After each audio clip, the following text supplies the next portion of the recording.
Greetings. We continue today on the Pictures of Doom number 3 on the subject of Sodom and Gomorrah.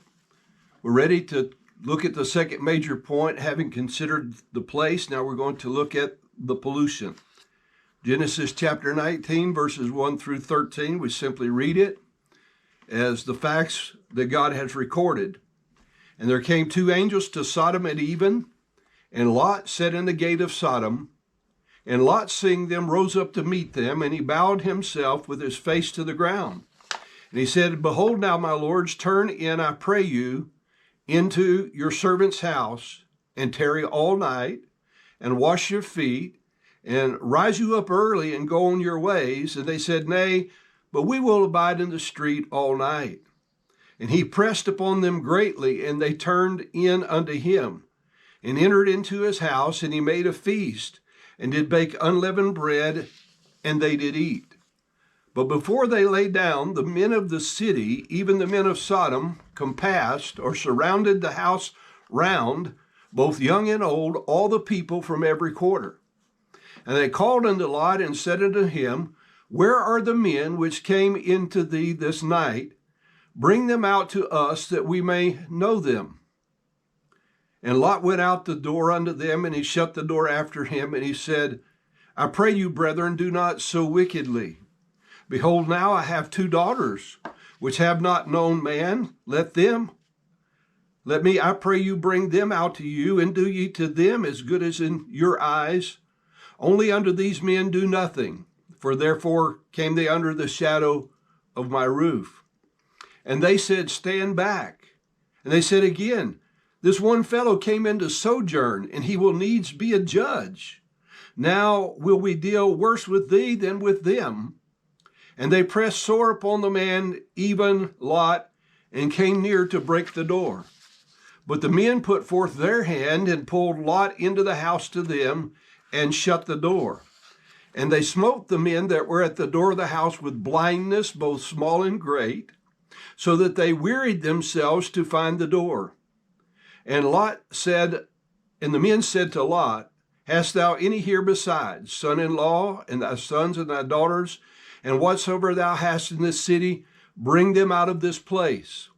For we will destroy this place, because the cry of them is waxen great before the face of the Lord, and the Lord hath sent us to destroy it.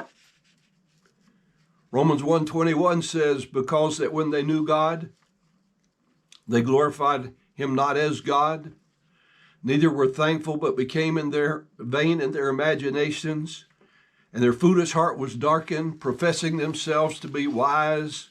They became fools, and exchanged the glory of the uncorruptible God into an image made like to man, and to birds, and to four-footed beasts, and creeping things. Verse 24 says, Wherefore God also gave them up to uncleanness through the lust of their own hearts, to dishonor their own bodies between themselves, who changed the truth of God into a lie, and worshiped and served the creature more than the Creator, who is blessed forever. For this cause God gave them up to vile affections. For even their women did change the natural use into that which is against nature. And likewise also the men, leaving the natural use of the women, burned in their lust one toward another, men with men, working that which is unseemly, and that word simply means not according to design, and receiving in themselves that recompense of their error that was meet. And even as they did not like to retain God in their knowledge, God gave them over to a reprobate mind to do those things which are not convenient, not according to design, being filled with all unrighteousness, fornication, wickedness, covetousness, maliciousness, full of envy, murder, debate, deceit, malignity, whisperers, backbiters, haters of God, despiteful, proud, boasters, inventors of evil things, disobedient to parents, without understanding, covenant breakers, without natural affection, implacable, unmerciful, who knowing the judgment of God, that they which commit such things are worthy of death, not only do the same, but have pleasure in them that do them. Now, 3 times it says God has given them up or over in their mind, their body, and their spirit. But Genesis 18:21 and Genesis 19:13 say that the cry had gone up to the Lord, and he had come to destroy the place because of the excessive immorality that polluted that place. And you might remember, God compared the days before the second coming of Jesus to the days of Lot.